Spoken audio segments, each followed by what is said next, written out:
بسم اللہ الرحمن الرحیم۔ السلام علیکم دوستو،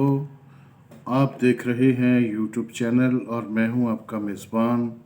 مقصود گوہر۔ دوستو،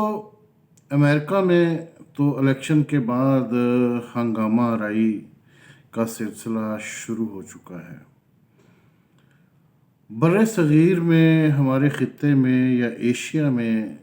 جنگ کا جو خطرہ منڈلا رہا تھا یا منڈلا رہا ہے، اس میں بظاہر اس وقت امریکہ کی یہ پوزیشن نظر نہیں آ رہی کہ وہ کوئی جنگی قدم اٹھا سکے، کیونکہ ایک طرف صورتحال یہ ہے کہ ٹرمپ کا اقتدار بظاہر جاتا ہوا نظر آ رہا ہے، اور جو بائیڈن جو ہیں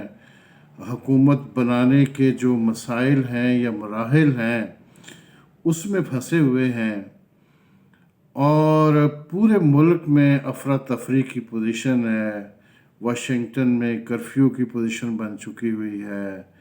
احتجاجی مظاہرے ہو رہے ہیں، اور ان احتجاجی مظاہروں میں اب تو بہت سی ہلاکتیں بھی سامنے آ چکی ہیں۔ تو اس وقت امریکہ جو ہے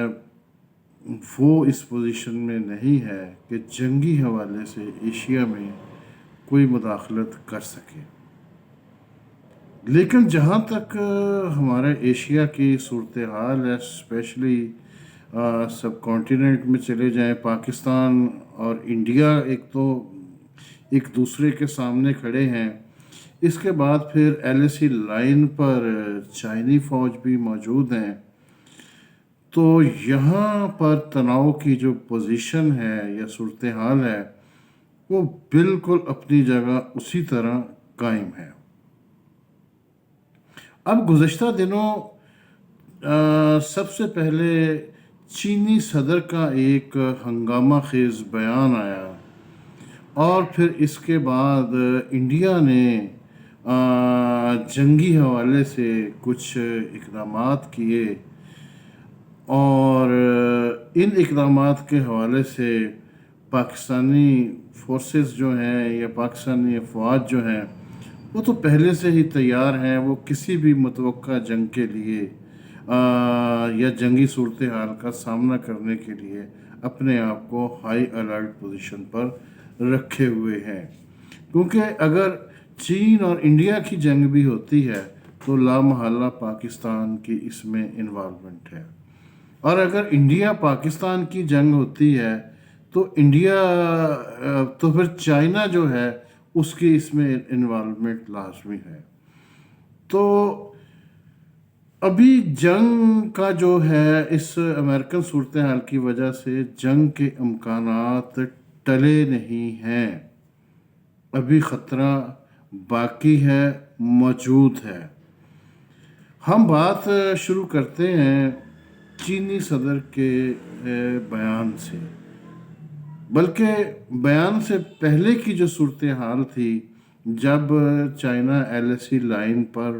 اپنی مسلح افواج لے کے آیا تھا اور اس نے انڈیا کے کچھ علاقوں پر قبضہ کیا، جس کو شروع میں انڈیا تسلیم نہیں کرتا تھا لیکن بعد میں تسلیم بھی کیا، اور LAC لائن پر انڈین اور چائنیز افواج کے درمیان جھڑپ بھی ہوئی، جس میں بھارتی فوجی کچھ مارے بھی گئے، اور مذاکرات کا ایک تسلسل کے ساتھ دور چلتا رہا، کچھ 6-7 دفعہ یہ دور ہو چکا ہے، لیکن کوئی بھی مسئلے کا حل نظر نہیں آیا۔ مسئلہ تو بنیادی طور پر یہی ہے نا کہ امریکن پالیسی کے مطابق امریکہ جو ہے چائنا کو سپر طاقت بننے نہیں دینا چاہ رہا، اسے چائنا کی اقتصادی اور دفاعی ترقی پوری طرح کھٹکتی ہے، تو لہٰذا اس کو وہ کسی نہ کسی جنگ میں الجھا کر اس کی جو اقتصادی ترقی ہے اس کو وہ روکنا چاہ رہا ہے، وہ سی پیک کے جو منصوبے پاکستان کے ساتھ بنائے جا رہے تھے ان کو ختم کرنا چاہ رہا تھا، اور اس کے لیے وہ انڈیا کو بھی استعمال کر رہا تھا، اور انڈیا پاکستان دشمنی میں اور ایشیا کی بڑی طاقت بننے کے خواب میں وہ امریکہ کے پیچھے لگا ہوا تھا، اور امریکہ کی ہر سازش کا، سیاست کا وہ ایک مہرہ بنا ہوا تھا اور بنا ہوا ہے۔ لیکن اب چینی فوج کے آنے کے بعد جو ہے انڈیا نے پھر مختلف قسم کی تیاریاں کی، فرانس سے جنگی جہاز خریدے، رشیا سے اسلحہ لینے کے لیے بھاگے، اسرائیل سے روابط کیے، مطلب یہ سارے کا سارا جو کھیل جو ہے وہ چلتے چلتے چلتے اب ایک فائنل راؤنڈ میں داخل ہو چکا ہے۔ یہ جو دن چل رہے ہیں ان دنوں، یہ جو مہینہ چل رہا ہے، یہی وہ مہینہ ہے، یہی وہ وقت ہے جس کا چین کو انتظار تھا کہ سردیاں، سخت سردی، برف باری شروع ہوگی تو پھر وہ شاید کوئی محاذ شروع کرے۔ اگر اس مہینے میں 1-1.5 ماہ کے اندر کوئی جنگ نہیں ہوتی ہے تو پھر آپ سمجھیں کہ آنے والے وقت میں، فیوچر میں جنگ کے امکانات جو ہیں کم ہوتے چلے جائیں گے، جنگ ٹلتی آپ کو نظر آئے گی۔ لیکن اگر جنگ ہونی ہے تو وہ اسی 1-1.5 ماہ کے اندر ہونی ہے، اس سے آگے پیچھے نہیں ہونی ہے۔ ہاں، تو ہم ذکر کر رہے تھے چین کے LAC لائن پر مسلح فوج لانے کا۔ اس نے باقاعدہ اپنی تمام قسم کی جنگی تیاریاں جو ہیں وہ پہلے مکمل کی ہیں۔ وہ اپنی افواج کو لے کے آیا، افواج کی بیک پر اس نے اپنی ایئر فورس کو متحرک کیا، وہاں پر باقاعدہ فضائی اڈے قائم کیے گئے جہاں سے جہاز اڑان بھر کر دشمن پر حملہ کر سکتے ہیں۔ اس نے اپنا لداخ سے لے کر تبت اور آگے نیپال پورا ایریا جو ہے اس کو کور کیا، اور اس کے بعد اپنا میزائل سسٹم نصب کیا S-400، جو انٹرسیپٹ کر سکتا ہے، جو روک سکتا ہے دشمن کے میزائل کو۔ بری فوج کو اس نے پہلے کیا، توپ خانہ آرٹلری کو اس نے پہلے سٹریم لائن کیا، پھر اپنی فضائیہ کو ریڈی کیا، اور اب آخری جو مرحلہ ہے اس میں وہ اپنے ٹینک تک جو ہے وہ LAC لائن پر لے کر آ چکا ہے۔ یہ ٹینک اسی وقت کارآمد ہوتے ہیں جب آپ کی فضائیہ جو ہے وہ پوری طرح متحرک ہو، کیونکہ ان دونوں کے تال میل سے ہی ٹینک فعال بنتے ہیں۔ ادروائز ٹینک آپ لے آئیں اور آپ کی فضائیہ، آپ کی بری افواج ساتھ کام نہ کر رہی ہوں تو ٹینکوں کا آنا بے سود ہوتا ہے۔ تو یہ جو تیاریاں ہیں، اور ان تیاریوں کے ساتھ چینی صدر کا جو بیان پچھلے دنوں سامنے آیا، جس کو دنیا بھر کے میڈیا نے کور کیا، انڈیا کے تو سارے اخبارات نے اس کو کوریج کی، پھر یورپین اخبارات نے، امریکن اخبارات نے، اور اس کے علاوہ آسٹریلین اخبارات نے، کہیں بھی کوئی ایسی جگہ نہیں تھی جہاں پر اس بیان کو سنجیدگی کے ساتھ نہیں لیا گیا۔ چینی صدر نے اپنی مسلح افواج جو پیپلز لبریشن آرمی ہے اس کو ہر لمحے دشمن پر حملہ کرنے یا کسی بھی جنگی صورتحال کے حوالے سے تیار رہنے کا حکم دیا گیا، اور کہا گیا کہ ہر لمحہ آپ تیار ہونا چاہیے کہ ادھر آپ کو حکم دیں اور ادھر آپ اس پر عمل کریں۔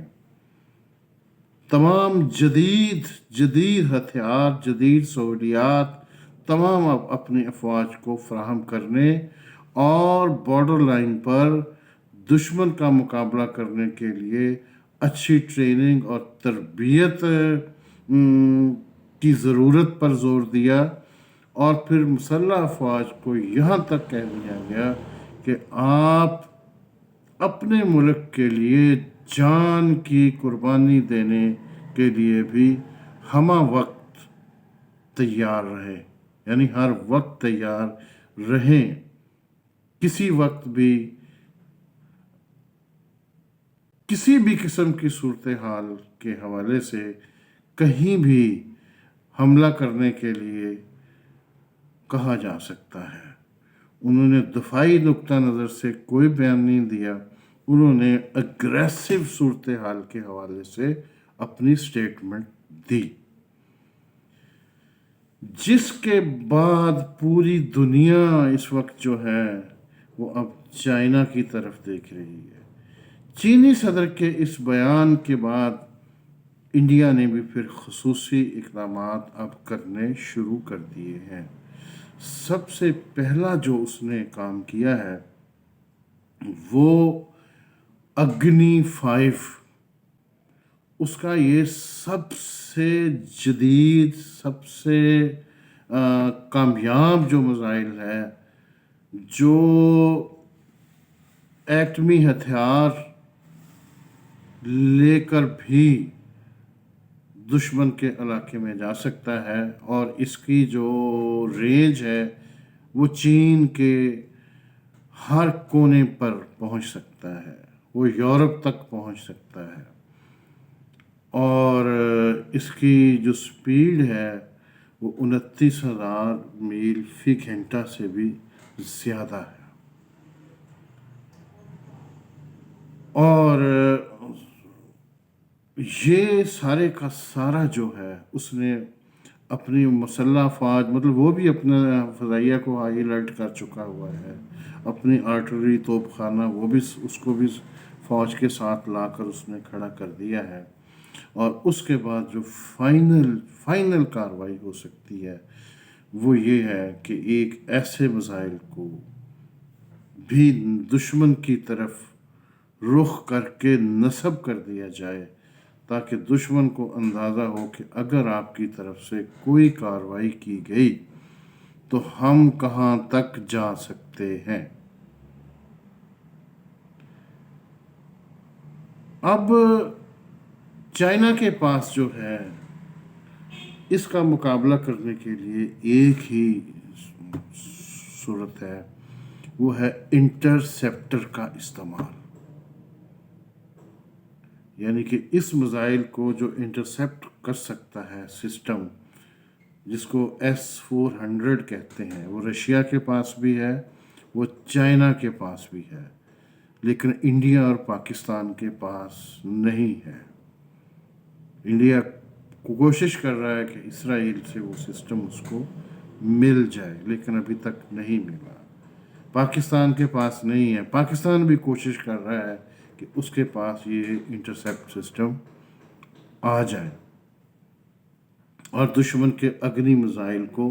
روکا جا سکے۔ پاکستان اگر انڈیا کے اس میزائل کو روک نہیں سکتا تو پاکستان نے اس کے ساتھ دوسرا فارمولہ یہ بنا رکھا ہے کہ اگر انڈیا کا ایک میزائل بھی اس کو اپنی طرف آتا ہوا دکھائی دے گا تو اس کے جواب میں وہ پھر 3 میزائل انڈیا کی طرف فائر کرے گا، یعنی کہ دشمن اگر آپ کا نقصان کر رہا ہے تو آپ اس سے 3 گنا زیادہ نقصان کریں گے۔ پاکستان کے وزیر اعظم نے اس سے پہلے بھی کہا تھا کہ ہمارے پاس کوئی فارمولہ نہیں ہے، آپ کو میزائل فائر کرتے ہیں تو ہمیں نہیں پتہ یہ سمپل بارود والا میزائل ہے یا کوئی ایٹمی میزائل ہے، اس کو ہم فضا میں تو جج نہیں کر سکتے، تو اس کے جواب میں پھر ہم میکسیمم جو رینج کا، طاقت کا، بے شک اس میں ایٹمی میزائل ہی کیوں نہ ہو، تو پھر ہم جواباً وہ 3 گنا زیادہ پاور کا میزائل جو ہے پھر وہ ہم فائر کریں گے. یا آپ ایک فائر کریں گے تو ہم 3 میزائل جواباً فائر کریں گے. آپ ہمارے 6 شہروں کو نشانہ بنائیں گے تو ہم آپ کے 18 شہروں کو نشانہ بنائیں گے. ہاں، پاکستان کے پاس یہ صلاحیت ضرور موجود ہے کہ پاکستان انڈیا کے ہر کونے کو نشانہ بنا سکتا ہے. ہر شہر، ہر علاقے، ہر گاؤں، قصبے کو جہاں چاہے پاکستان نشانہ بنا سکتا ہے. پورا انڈیا جو ہے پاکستانی میزائلوں کی رینج میں ہے. تو دوستو، اب یہ جو انڈیا کا میزائل سسٹم ہے وہ صرف اس لیے اس نے اگنی 5 تک کو، یہ آخری حد تھی اس کی، نصب کر دیا ہے کہ تاکہ چائنا کو باز رکھا جا سکے یا چائنا کو ڈرایا جا سکے. حالانکہ انڈیا کو معلوم ہونا چاہیے کہ چائنا کو ڈرایا نہیں جا سکتا، اس لیے کہ اس کے پاس وہ سارا سسٹم ہے جو ان میزائل کو روک سکتا ہے. اگر وہ ان میزائل کو روک کر جو جوابی حملہ کرے گا تو انڈیا کے پاس کوئی انٹرسیپٹر نہیں ہوگا، انڈیا ان کو روک نہیں سکے گا، تو لہٰذا انڈیا کا نقصان زیادہ ہوگا. تو یہ صورتحال اس وقت خطے میں بن رہی ہے، اور جو جنگی ماہرین ہیں، مبصرین ہیں، ان کا کہنا ہے کہ انڈیا شاید غلطی نہ کرے، کیونکہ انڈیا جو ہے لڑنے والی قوم نہیں ہے. بظاہر دھمکی دے کر، کوئی جیسچر دے کر، ایکسپریشن دے کر دشمن کو یا دوسرے لوگوں کو ڈرانے کی کوشش کرتی ہے. اگر نہ ڈرے تو وہ خود ڈر جاتے ہیں. اور لمبی جنگ، کیونکہ ان کے پاس شہادت کا کوئی جذبہ نہیں ہے، جنگ کا کوئی جذبہ نہیں ہے جو مسلمان کے پاس ہے، جو پاکستان کے پاس ہے. انڈیا لمبی جنگ کا متحمل نہیں ہو سکتا. انڈیا تو 2-4-5 دن کی جنگ کا ڈرامہ کر کے اس سے سیاسی فائدہ اٹھانے کی پوزیشن میں آنے کی کوشش کرتا ہے. اگر نہ آ سکے تو جب اس کو مار پڑتی ہے تو پھر وہ اقوام متحدہ کی طرف بھاگتا ہے، ہمیں بچاؤ، ہمیں بچاؤ، ہمیں انہوں نے مار دیا. آپ جب آزاد کشمیر فتح ہوا تھا 1948-49 کا جو دور ہے، اس جنگ کو دیکھیں تو بھی انڈیا اقوام متحدہ گیا. آپ چائنا کے ساتھ 62 کی جو وار تھی اس کو دیکھیں، مار کھانے کے بعد انڈیا اقوام متحدہ گیا. آپ 65 کی جنگ دیکھیں، انڈیا مار کھانے کے بعد اقوام متحدہ گیا. رشیا میں تاشکند میں پھر پاکستان اور انڈیا کے درمیان معاہدہ ہوا. جو 71 کی جنگ ہے وہ باقاعدہ ایک جنگ نہیں تھی، وہ ایک سیاست تھی، سازش تھی. اپنوں کی غلطیوں کی وجہ سے انڈیا نے اس صورتحال سے فائدہ اٹھایا. وہ انڈیا جنگ جیتی ہوئی جنگ نہیں ہے انڈیا کی، وہ ہمارے سیاسی حالات کا شاخسانہ تھا، وہ ہمارے بگڑے ہوئے سیاسی حالات کا نتیجہ تھا، ہمارے سیاستدانوں کی ناعاقبت اندیشی تھی، جس کی وجہ سے وہ سارا مشرقی پاکستان کا سانحہ ہوا. جہاں تک جنگ کا میدان ہے، جنگ کے میدان میں